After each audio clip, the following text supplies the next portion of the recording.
یہاں اتنے خاکے بن گئے اور تم کہتے ہو تہذیبوں کے ٹکراؤ. حضور تو آئے ہی تہذیبوں کے ٹکراؤ کے لیے ہیں. تہذیبیں نہیں، حضور آ گئے. ہم ان تہذیبوں پر تھوکتے بھی نہیں ہیں جن کو تم تہذیب کہتے ہو. جن کو اپنی ماں اور بہن کا پتہ نہیں ہے وہ کون سی تہذیب ہے؟ ہاں جی. جن کو خنزیر اور بکری کے فرق کا پتہ نہیں ہے وہ کون سی تہذیب ہے؟ بزدلو، جو دین کی ترجمانی نہیں ہوتی تو پھر ایسے لوگوں کو میدان میں لاؤ جو دین کی ترجمانی کر سکے. دین کے لبادے بھی اوڑے ہوئے اور جناب بڑے بڑے جبے اور دستاریں بھی تم نے پہنی ہوئی ہیں اور حضور کی عزت پر بات نہیں کر سکتے تم. اور تمہاری یہ عزتیں کس کے لیے ہیں؟ سنو، یہ سارے بہت سارے لوگوں کے مرید ہوتے ہیں اور میرے بارے میں پھر کہتے ہیں آپ نے ہمارے پیر کے بارے میں. میں تو پیر فقیر کے بارے میں بات کرتا ہی نہیں ہوں. داتا صاحب کتنے بڑے پیر ہیں. داتا صاحب نے پتہ کیا لکھا؟ ولی کی ساری زندگی نبی کے ایک سانس کے برابر نہیں ہے.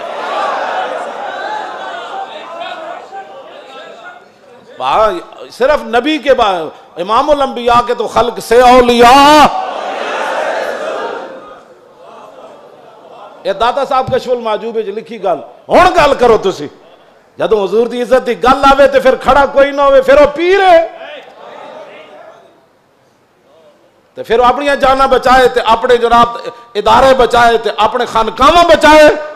رسول اللہ کی تو سانس کی بھی کروڑوں حصے کرو نا پھر بھی اس کی ساری زندگی اس کے برابر نہیں ہو سکتی. کروڑویں حصے کے بھی. یہ تو داتا صاحب نے صرف انبیاء کی بات لکھی ہے. رہ گئی حضور کی بات تو خلق سے اولیاء اور فاق النبیین فی خلق وفی خلق ولم یدانو فی علم ولا کرم وکلہم من رسول اللہ ملتمس غرفا من البحر اور رشفا من الدیم وواقفون لدے عند حد من نقطۃ العلم او من شکلۃ الحکم. ایدہ تو میں ترجمہ نہیں کر سکتا انبیاء دی عظمت دی وجہ. امام بوصیری گل کتھے جا کے کی تھی کہ حضور دی شان کتھے جا کے ہے. فرمایا سارے انبیاء اور رسل حضور سے یہ عرض کرتے رہے کہ حضور اپنے کرم کا ایک چھینٹا ہمیں بھی عطا فرما. وَكُلُّهُم مِّن رَّسُولِ اللَّهِ مُلْتَمِسٌ غَرْفًا مِّنَ الْبَحْرِ اور رَشْفًا مِّنَ الدِّيَمِ. یا اپنے سمندر سے ہمیں ایک چلو عطا فرما دے. اے لفظ اے شیر ہوندا نا دائیں بائیں تے حضور نے تو سنیا سی بوسیری نو چادر دیتی جے دے وچ کوئی گل ہوندی تے حضور نے فرمانا سی بوسیری اے شیر کٹ دے. تمہیں مقام رسول کا پتہ ہی نہیں ہے. باتیں لوگوں کو اگر مگر کی کرتے ہو. اگر مگر سے ناموس رسالت پر پیرا تھوڑا ہونا ہے. اگر مگر سے پیرا نہیں ہونا. پیرا رسول اللہ کی عزت کا ایسے ہی ہونا ہے جیسے صدیق اکبر نے پیرا دیا, جیسے فاروق اعظم نے پیرا دیا. باقی رہ گیا حضور کا جلال, تو وہ میں آپ کو پڑھ کے سنا دیتا ہوں کہ حضور کا جلال کیا تھا. مولا علی راوی ہیں اس کے.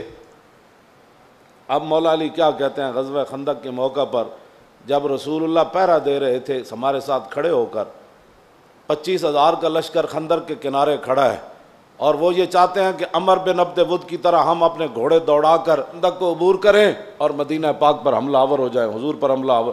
حضور خود پھر تلوار پکڑ کے کھڑے ہو گئے.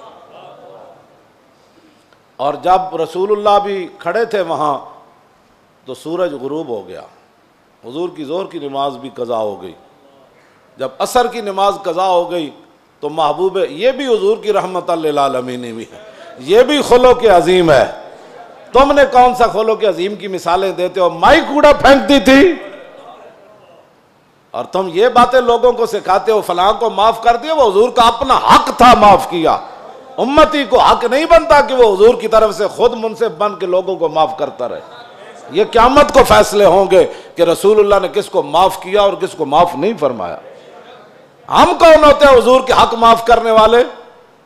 اب جب سورج غروب ہو گیا تو ذرا سنیں حضور کا دعائے جلال کیا تھی. یہ میں اس لیے سامنے پڑھ رہا ہوں تاکہ لوگوں کو پتہ چلے کہ بھائی جو ہم باتیں کرتے ہیں نا وہ غیرت والی باتیں لوگوں کو ہضم کیوں نہیں ہوتی. وہ چاہتے ہیں کہ فرانس حضور کے خاکے بھی بنائے اور ہم مذمت کر کے فارغ ہو جائیں, اور ان کے اندر اتنی غیرت ہو کہ ان کے صدر کے خلاف بات ہو تو وہ اپنا سفیر واپس بلا لیں.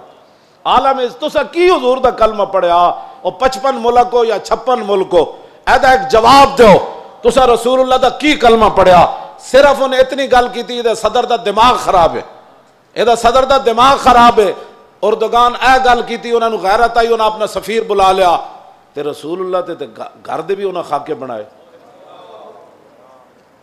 تساں کی غیرت کی تھی اور جڑے غیرت دا سی سبق دین دیا تسی فرانس دے خلاف ساڑھے مسیدہ تے حملے کرنے ہو علماء دے تسی جلوس بند کیتے نہیں جی اجازت نہیں ہے حالات نہیں ٹھیک اور کیڑے حالات اسی بنائے تساں بنائے حالات خراب تساں یہود و نصارہ دی ایجنٹی کی تھی تساں چوڑی بار بھیجی اور تساں چوڑی بار بھیجی اور پھر تم نے اس پر فخر بھی کیا تم نے اس پر فخر بھی کیا ہمیں حضور کی غلامی پر بھی فخر ہے اور ممتاز قادری کے عمل پر بھی فخر ہے غازی ظہیر کے عمل پر بھی فخر ہے اور غازی عبداللہ کے عمل پر بھی فخر ہے کہ اس نے گستاخ کو پکڑ کر ایسے گردن کاٹ دی اس پر بھی ہمیں فخر ہے اور فرانس کے اندر جو کچھ مسلمان اپنی بساط کے مطابق گستاخان کے خلاف کر رہے ہیں ہمیں اس پر بھی فخر ہے ہمیں اس پر بھی فخر ہے ہمیں اس پر فخر ہے ہم ان کے ساتھ ہیں تم گستاخ کو چھوڑ کر کہتے ایک چھوٹے سے گروہ تھا اور ہم نے اس کو اندر کر دیا اور چوڑی کو چھوڑ دیا تم نے اس پر فخر ہے اور اس فخر پر قائم رہنا دنیا میں بھی قائم رہنا ہے تم نے اور قبر میں بھی قائم رہنا ہے کل حشر میں بھی تم نے اس پر قائم رہنا ہے اور ہم دنیا میں بھی قائم کھڑے ہیں کہ ممتاز قادری کے ساتھ کھڑے ہیں ہم تمام غازیان اسلام کے ساتھ کھڑے ہیں ہاں جی تمام محافظان ناموس رسالت کے ساتھ کھڑے ہیں ہمیں اس پر فخر ہے اور ہم کل قبر کے اندر بھی ہمیں اس پر فخر ہے اور کل قیامت والے دن تو پھر بات ہی رسول اللہ کی ہے حضور کا جلال دیکھیں حضور کا جلال دیکھیں حضور نے کیا فرمایا جب سورج غروب ہو گیا تو انا علی مولا علی کہتے ہیں انا رسول اللہ صلی اللہ علیہ وسلم قال یوم الخندق ملا اللہ بیوتہم وقبورہم نارا کما شغلونی عن الصلاۃ الوسطی حتی غابت الشمس مولا علی فرماتے ہیں جب سورج بالکل قریب جا پہنچا اور غروب ہونے کے جب قریب ہوا تو حضور نے اس وقت کیا فرمایا یا اللہ انہوں نے ہمیں عصر کی نماز نہیں پڑھنے دی اب ان کا کیا علاج ہے یا اللہ ان کے گھر بھی ان کی قبریں بھی آگ سے بھر دے یہ بھی تو بتاؤ نا خلق عظیم یہ بھی لوگوں کو بتاؤ کہتے حضور نے یہ جملہ فرمایا ادھر سورج غروب ہو گئے تو یہ بھی بتاؤ کہ رسول اللہ نے کیا بات فرمائی پھر اس موقع پر یہ تم نے حدیثیں سنائی ہوتی نا تو کسی کافر کی جرت نہیں تھی کہ وہ حضور کے بارے میں بات کرتا